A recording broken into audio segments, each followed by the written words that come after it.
We're very happy to have finally completed the Pain Made Easy Concussion Companion Manual. It's exactly the same as the previous manual in structure and format.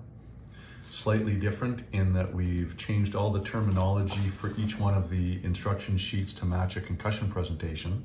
And then we have several sheets that we've added that have really made a big difference in my personal clinical practice, treating concussions, making sure that they can get the appropriate information and have those kind of constant reminders with the constant use of the QR codes to make sure that they stay on pace with me in my concussion care.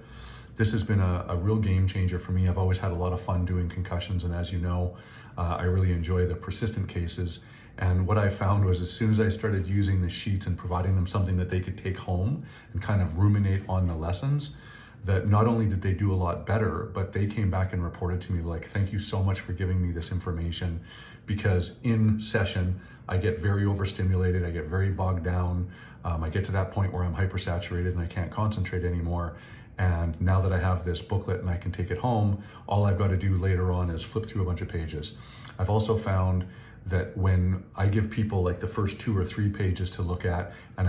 they take the whole book home, they inevitably come back and they've already looked at several different sheets that have piqued their interest, which is a wonderful segue for us going into, the kind of material in a session that's going to really land with them and be super sticky.